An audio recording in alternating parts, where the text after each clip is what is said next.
Hello, I'm Peter, and I've been working on this app for the past month. And the app is pretty huge, at least compared to what I'm used to doing. It's, almost 4,000 lines of code, as you can see here. And so what does it do? And just like, if I show you what my app does, it'll give you an understanding of what I can create and what I'm good at and what I usually do. So let me give you some brief context as to what this app is for. So I work in a startup drone company, and we survey the ground to figure out where there might be deposits of nickel or copper or just any kind of metal. And so that involves us flying our drone around, and we have a sensor that senses the magnetic field of the earth beneath us very precisely to figure out where there might be deposits of minerals. And so there are already companies out there that do this with airplanes, but airplanes, they can't fly very low, and pilots, it's expensive to pay pilots. And also pilots, it's dangerous sometimes. If you want to fly low to get good data, it can be dangerous sometimes. So in certain circumstances, it makes a lot of sense to use a drone.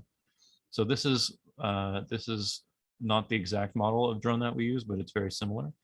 And so my app is here to help make missions for the drone. So the drone flies automatically.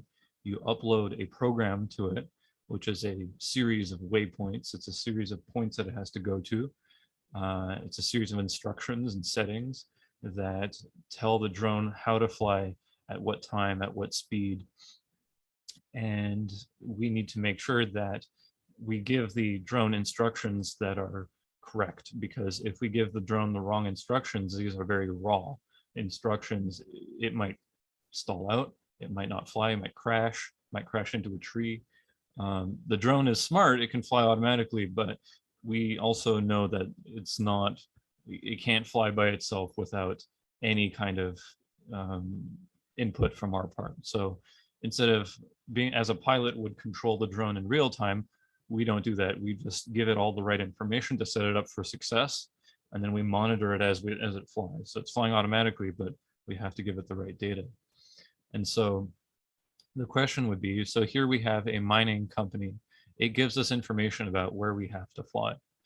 And we need to turn that information into something that the drone can actually use to fly automatically in the field. And so that's what this app does. So currently there's nothing that exists that can do it for our specific application for our drone.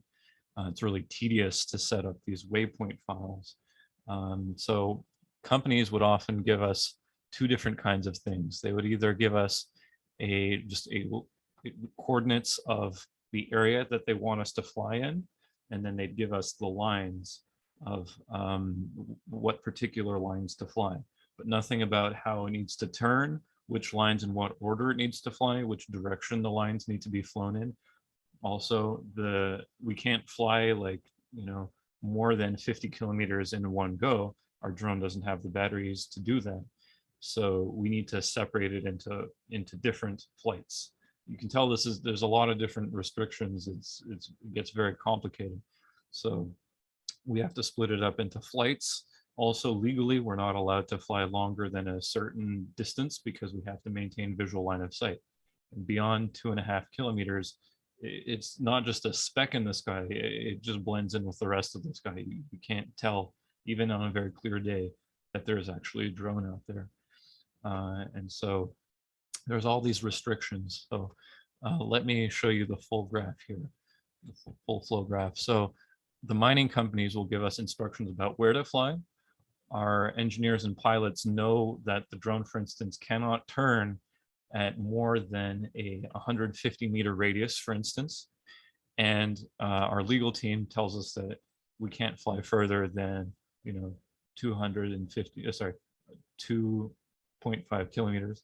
And they'll also give us restrictions in terms of like, you can't fly over highly, dense places. That's not safe enough, especially with a drone that's experimental. So there's a lot of restrictions, and we need to combine these together in a way that the drone can use to fly in a quick way that's not tedious and, point by point, we have 200 lines sometimes that we have to fly. It's really tedious to input that. So I won't show you the tedious part. I'm trying to keep this short and simple, as simple as I can make it. And so I wrote this in Python. Now, Python isn't the most fast program. However, when we say fast, it's a difference between microseconds and milliseconds. And a human cannot tell the difference between a microsecond and a millisecond. And so Python is good because it's faster for programming purposes. It's easier to understand. It's easier to get into. It's easier to test and prototype. It's faster to test and prototype, but it runs slower on the computer side. And that only matters when you're making something that's really super intense, like something like a video game with like high graphical fidelity, or something like that's programmed on the drone itself that needs to run on the drone in real time to update in flights, rather than something like this that is an app that goes on your laptop on the ground. You process the data on the ground, and then you upload that to the drone. So the drone does its own, works with this data using a different programming language. But this is Python. This is all safe. It's on the ground. So here we have 4,000 lines of code. And one cool thing that you can do is you can package this app really nicely in something like a .exe file. So for those of you who don't know what a .exe file, you can see if I just click on this, it will run my app. Instead of having to download separate programs, all you need is this one file, and you just have to download it and it just works. So here you can see this is the symbol of our company here. Here we have an information bar so that you can get information about whatever you're hovering over your mouse. This is the app I designed, by the way. It's rescalable, so I can change the scale of it, right?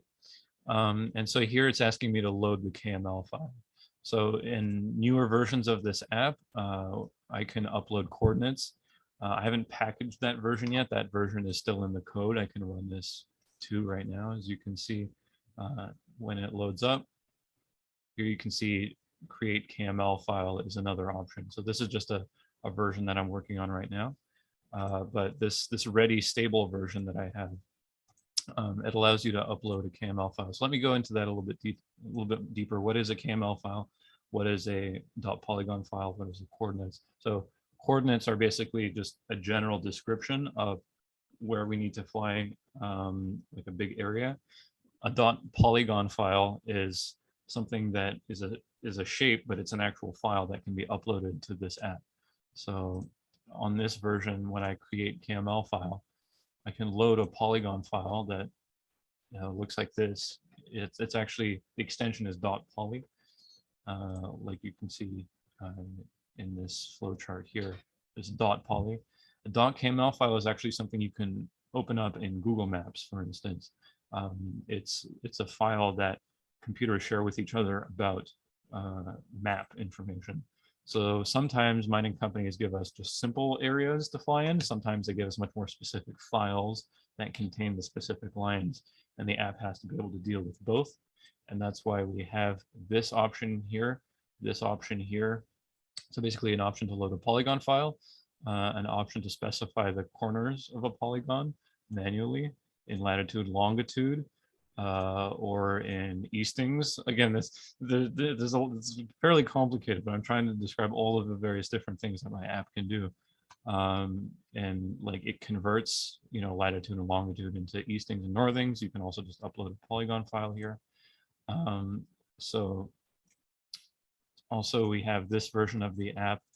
You can load this KML file. So let's say we're loading something like, let's give it something that's a stress test, something that's complicated. Let's see here.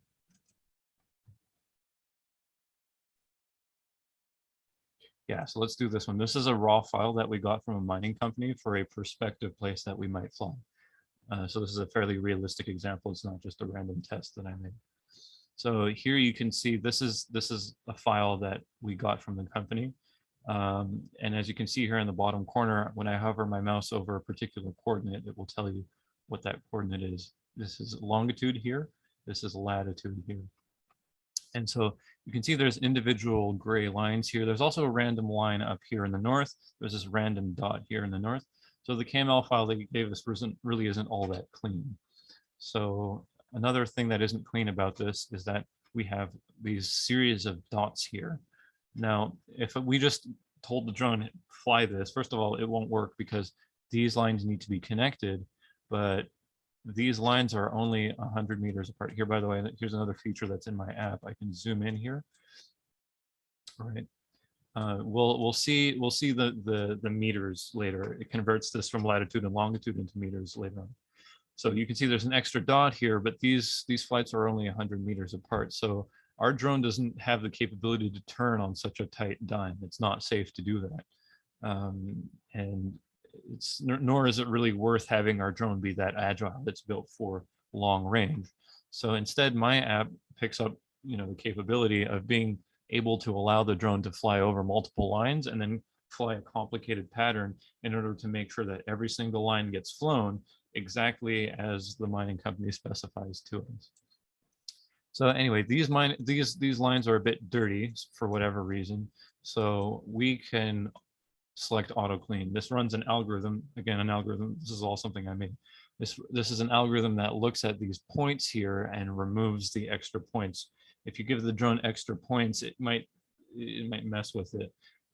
So I select auto clean. You can see that line just disappeared. Whereas there's some things that computers, it's not safe for the computer to just try to automatically do, like these lines. It's really easy for a person to spot that they're not necessary. It's also really easy for a person to just ask the mining company, hey, wait, you gave us this file. Do you want us to fly these, or is this just extra random stuff, like by mistake? So if it is, then here, one second. There we go. Here's bugs. Hey, it's a work in progress. So let's go back here. Let's open up the app, load file as we did before. Xander lines. There it's loaded, auto clean. My mistake is I clicked done cleaning. This app, this pattern is not clean yet. It must be clean before you can proceed. So it's in my plans to add a warning saying, hey, we can't move on yet. You need to finish cleaning it. So here's a lasso. Again, I added this into the program. This lasso it tells you here that I've selected this point from this line, how many lines have been selected so that I can then delete it. Fairly simple. Here's another point right here. I'm going to delete that. And so this app here cleans these lines. There's a little bit of a larger gap here, but that's just what we were told to find. So now it's clean enough. Now we can finish it. So now what this app did is it rotated the flights. So I rotated the line so that the flights are going perfectly up and down. And now it's converting it to meters. So you can see 0 is just the average. It's just the center of all of our flights, of all of our lines. And then this is 10 kilometers. That would be to the west, roughly, because again, it got rotated. And then this is 10 kilometers to the east, roughly. So here we have these requirements. So these would be these kinds of requirements. We already uploaded the file from the mining company.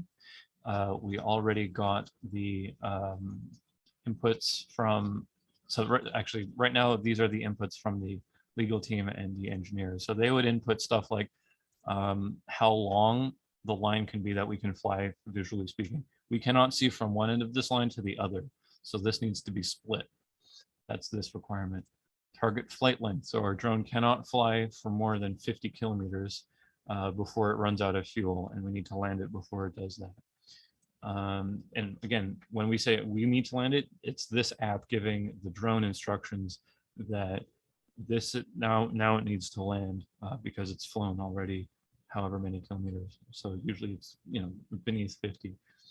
Um, the minimum turning radius, this is something we talked about.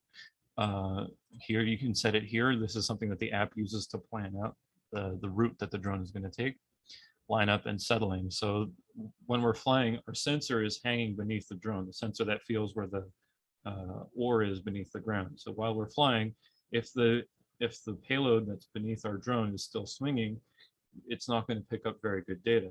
So we need to give it time to settle before we reach one of these lines. And this overlap is when we have two flights, one like a flight here and a flight here. You'll see this a little bit more in detail. There needs to be a bit of overlap again, so that when the drone comes into the line, it's an extra protection so that make sure that the payload is done swinging. And then this is the altitude that the drone is above meters. 70 meters is quite low. Again, the lowest planes fly is 100 meters, and that's a well-trained pilot flying a manned aircraft. Our drone can fly 70 meters and it's fine. So here we're going to create the flights. So as you can see that quickly, what it did is it went into all of these details and figured out how to split up all of these lines in such a way that they meet those requirements. So as you can see here, it's 46 kilometers, that's below 50. You'll notice that these turns here, let's zoom in. You'll notice that none of these turns go directly from one line to another. They all take a little bit of a wide turn, but not too wide, because if they take too wide of a turn, then that's inefficient because the drone is spending time turning rather than flying over the lines, which is its goal. You also might notice, so for instance, I can just click on the flight. This is another capability that I added. You can just click on the flight to select it. It tells you how many lines there are, and it allows the pilot to make the lines more efficient. So the computer already made it pretty efficient, but if the pilot wants to do stuff to make it even more efficient, something that, like, you know, it's a handover, it's teamwork. The computer does what the computer is good at, which is, you know, there's 210 lines here. The computer can do all the tedious work of creating the flights for 200 lines. You know, imagine, you know, a flight right now, flights that we do that are this large, that aren't created with this app, can take, you know, 2-3 hours to make, and that's valuable time, and that's just tediously clicking, trying to figure out how to adjust lines exactly, whereas this does it automatically for the most part. So anyway, you can click on these lines, and let's say I wanted to shorten it a little bit for whatever reason. Say I just wanted the first flight to not take that long. So I shortened the length by giving the line from this flight to the orange flight next to it. I can also do the opposite. I can take that line back from that flight. So where this is applicable, for instance, given that this fairly complicated pattern, let me give you a little bit more insight into the pattern. Each one of these different colored and dotted lines is a different turn. You'll notice that each line goes in an opposite direction. This is a requirement from the geophysicist. For better data, you want to be going in opposite directions. So, like, as you can see, there's a lot of various different considerations that went into how specifically this app creates the flight. Inputs from all parties all have to be integrated in the software. That's why the software is nice, is because it's taking something that is specific to us, specific to our needs, and it's creating an application that will do that. Anyway, so here, all of these turns, you'll notice that they're wide, as I said before. Here's that extra lead in that I was also mentioning, where it flies straight for a little bit. This is not to scale, by the way. This is to scale. Again, more buttons to make it just so you can see it in scale in terms of meters right and left, whereas this fills it to the window. Also, this option right here tells you the size. So the purple lines are all the same size. The red lines are all the same size, so that you can tell like which lines are bigger or smaller, and sometimes that's needed. So, so this overlap right here, this little bit length of straight line for the drone to settle its payload. Here as well, you'll notice that here the payload is settling. This line is super long, but that's only because once it gets out of this line that it's doing, it needs to, these angles are very specific. The drone flies the best when it's 360-degree turns. This is an input that we got from the engineers, that we can't turn on a dime. We can't turn 90 degrees. That makes the payload swing too much. And again, we want to be safe. We don't want to risk this $50,000 sensor. And so it can do 60-degree turns fairly well. A smooth round turn, not as good at, not really that good either. It's just, we figured this out through testing. And so this app makes it so that we can fly like that. So 360-degree turns, and then it needs to reach here so that these 360-degree turns, not a 360-degree turn, lines up and gives it room to fly straight. What else did I have here? So yeah, so here it tells you the more information about the flight. This is how many kilometers it's flying in turns. So the white lines here tells you the lines themselves, and the orange on the outside is the parts that are turns. So the whole distance is almost 50 kilometers, 49.61. The orange part of this flight is 12.15. Here's a percentage. So 12 divided by the total is 24%. So 12 divided by 12.15 divided by 49.61 should be that. And so that tells you how efficient the flight is in terms of how much time it's spending turning versus flying one. And then this efficiency is the efficiency for every single one of these, what is it, 24 flights? 25 flights. So this is the overall efficiency. So what is this information for? So as I was saying before, the pilot has the option to make these more efficient. So as you can see here, this line is a bit inefficient because all of this yellow space is wasted. It would be better if we could give this line to this flight. There's a problem. This is 8 lines. The drone cannot go less than 8 lines. It'll actually tell you down in this bottom left corner. Cannot reduce the lines. It was there for a second. Cannot reduce the lines. I can't point to it with my cursor while you're hovering over it. So cannot reduce lines less than 8 because of the turn radius and line spacing. So one way to fix that is you take a line from this flight and then you give a line here. So it's the same as shifting it down a bit. And that became more efficient. It used to be 21 point something percent. All of the flights together became more efficient. Here you can see the flights got split. So when because these lines are too long, we can't legally fly these lines all in one go because it's beyond our visual line of sight. So we would have a takeoff position maybe somewhere here.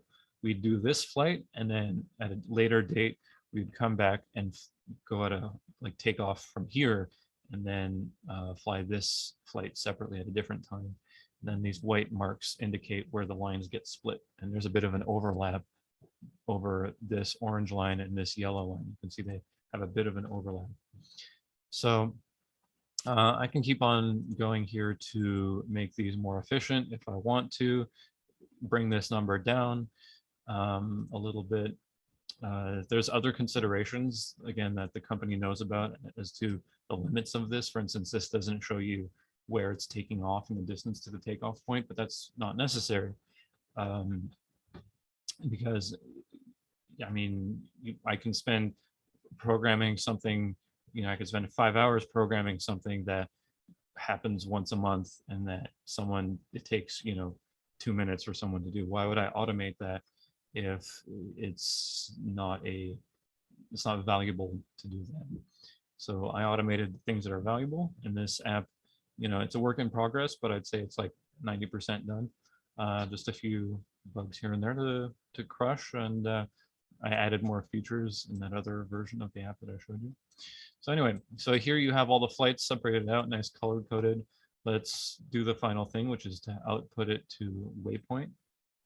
So here I'm outputting it to this folder. I just click select. Here it tells me where it got saved. I'm going to now open that up. It saved it in a file called, it's named after the original file that was the input to this app today. So there it is, Xander, those flights. And so here we have, we're going to open this up with this app called Mission Planner. This is what we would normally use for creating missions. This is the tedious thing that we'd rather have the app input rather than us having to manually try to do it all by ourselves. So where is this? It's here, Peter Mission Maker. This folder is the folder that we just created. Flight 1 is, it created all of these flights all at once. So reset to loaded coordinates, yes. And so there it is. So if you remember the original, so this is rotated. This, if you remember, this is rotated a little bit just to have them, be nice up and down. But if you remember the original file that we loaded, let's see if this works. Yeah, so this is the original file that we loaded up. This is what it looked like, and the flight, this is the first flight right here on this left corner, and then the center is somewhere around here. So here, this is the center, and this is that flight on the left corner, and you can see this. If you can see how clunky the app that we usually use is. You click anywhere and it adds something in precisely. You don't want that to happen. People, if there's a really expensive sensor flying around, you don't want to, accidentally make something that's not correct. But this is the original app, and here we can see these are the instructions that the drone has been given. And again, it's a fairly complicated pattern, which makes it a very good candidate for automation. So anyway, so this is just one flight. So we would go in and upload this to the drone one by one before each flight. The drone would fly it. We would also move this home position to wherever we're taking off from. So if we found like a road somewhere, say this is the road that we're flying from, we'd put this here. And like, we know that this distance right here is less than 5 kilometers across, or from here to, or like from the center to here is less than 2.5. So we know this is within visual line of sight.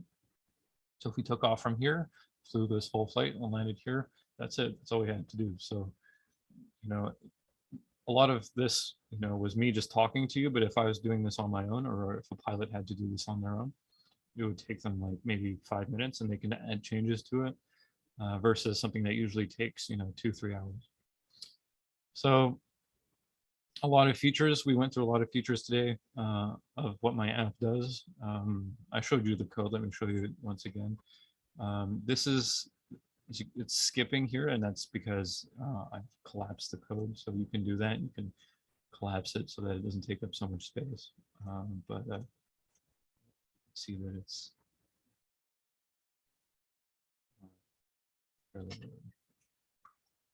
anywho. So that's it. 4,000 lines of code, and pretty dope ass app, if I don't say so myself. So have a good day. Thanks for watching. Hope everything was clear. If you have any questions, feel free to ask them. Yeah, have a good day. See you later.